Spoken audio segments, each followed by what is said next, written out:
Hello friends, welcome to another new video. আগের ভিডিওতে আমি শেয়ার করেছি ওয়েস্ট বেঙ্গলের 2023-24 সেশনের পিজি অ্যাডমিশন শুরু হচ্ছে 1 সেপ্টেম্বর থেকে। টিল নাও একাধিক ইউনিভার্সিটি রয়েছে যারা 6 সেমিস্টারের পরীক্ষা কমপ্লিট করতে পারেনি, কন্ডাক্ট করতে পারেনি, এবং অনেক ইউনিভার্সিটি কমপ্লিট করেও ফেলেছে।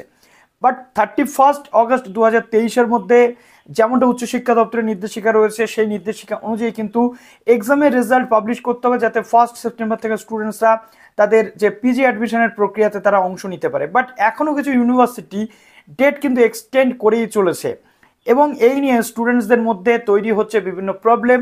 স্টুডেন্টসরা কিন্তু বারংবার ইউনিভার্সিটির এই ডেট এক্সটেনশন বা ইভেন সেমিস্টার পরীক্ষা যে পিছিয়ে যাচ্ছে, এতে করে নাজেহাল পরিস্থিতির মধ্যে রয়েছে। যদিও এখানে ডেট ওয়াইজ ফর্ম ফিল আপের ডেট থেকে অ্যাডমিট কার্ড বিতরণের ডেট এবং পরীক্ষার ডেটের মধ্যে কিছু কোলাপস হচ্ছিল, যার কারণে ইউনিভার্সিটির এমন সিদ্ধান্ত। এবং এখানে আমরা দেখতে পাচ্ছি যে সাপ্লি পাওয়ার স্টুডেন্টসদেরকেও সুযোগ দেওয়া হচ্ছে। তো ডিসকাস করবো আজকের এই ভিডিওটাতে। এবং এখানে বলে রাখা ভালো, ইউনিভার্সিটির কাছে মাত্র 9 থেকে 10 দিন টাইম থাকবে রেজাল্ট পাবলিশ করার, পরীক্ষার পরবর্তীতে সমস্ত মার্কস সাবমিশনের পর। তো দেখা যাক কি হচ্ছে, ইন ডিটেলস জানাবো আজকের এই ভিডিওটাতে। যারা নতুন আছো এই চ্যানেলে, অবশ্যই চ্যানেলটিকে সাবস্ক্রাইব করে পাশে থাকা বেল আইকনটি ক্লিক করে দাও, যাতে সমস্ত তথ্যগুলো তোমরা টাইম টু টাইম আমাদের চ্যানেল থেকে পেয়ে যাও। তো প্রথমত ওয়েস্ট বেঙ্গল স্টেট ইউনিভার্সিটির কথাই আগে বলি।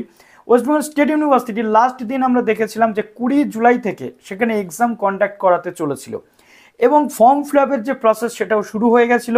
সেখানে 5th সেমিস্টারের স্টুডেন্টসদেরকে বলা হয়েছিল যারা অলরেডি ব্যাকলগ রয়েছে বা সাপ্লি ক্যান্ডিডেট রয়েছে, তাদের সাপ্লি যতই থাকুক না কেন তারা 6 সেমিস্টার পরীক্ষা দিতে পারবে। আগামী 5 বছর তারা টাইম পাবে সেই সাপ্লিটাকে ক্লিয়ার করার জন্য।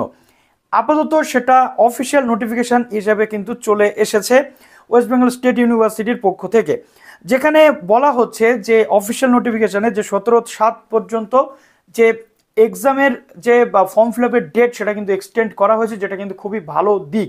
স্টুডেন্টসদের জন্য আরেকটু সুবিধা হয়ে গেল, এবং ব্যাকলগ ক্যান্ডিডেটরাও দিতে পারছে যাদের শুধুমাত্র 6 সেমিস্টার রয়েছে। যদিও এই নিয়মটা শুধু 23-24 সেশনের জন্যই বলা হচ্ছে ইউনিভার্সিটির পক্ষ থেকে, অর্থাৎ পরের বছর কেউ কিন্তু দাবি করতে পারবে না সাপ্লি পেলে তাকে পরীক্ষা দিতে হবে, এমন দাবি কিন্তু পরবর্তীতে কেউ করতে পারবে না।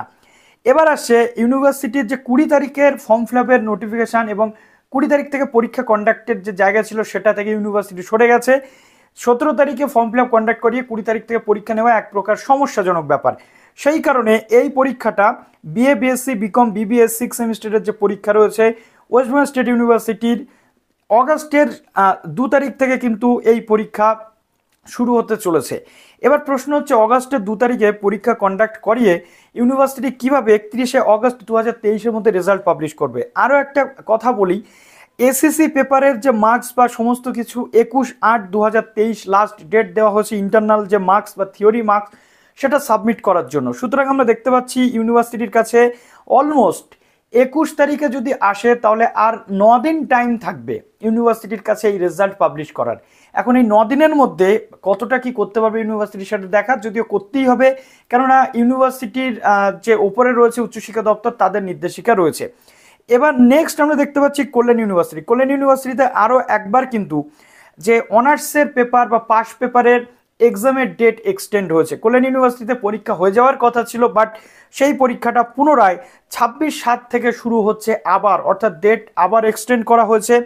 এবং এখানেও আমরা দেখতে পাচ্ছি 26 তারিখের পরবর্তীতে পাস পেপার সমস্ত কিছু ধরে 11 থেকে 12 তারিখ পর্যন্ত পরীক্ষা হতে চলেছে। তারপরে কল্যাণীর কাছে ওরকম 10 থেকে 15 দিন টাইম থাকবে রেজাল্ট পাবলিশ করার। তো আদৌ কি পসিবল হবে 9 দিন বা 10 দিনের মধ্যে রেজাল্ট পাবলিশ করা, সেটা বলবে ভবিষ্যৎ। তো সেটা আমরা দেখবো। এবং আমরা এটাও দেখতে পেলাম যে এই পঞ্চায়েত ভোটের জন্যই পরীক্ষার ডেটগুলো এক্সটেন্ড হতে থাকলো। এখন দেখা যাক আগামীতে কি হতে চলেছে। বেস্ট অফ লাক জানাচ্ছি, প্রত্যেকে খুব ভালো করে পড়তে হবে, কেননা টাইম একটু হলেও তোমরা পেয়েছো, সেটাকে কাজে লাগাতে হবে। তো চলো, বেস্ট উইশেস জানাচ্ছি সবাইকে, ভিডিওটা শেয়ার করে দিও। Best of luck.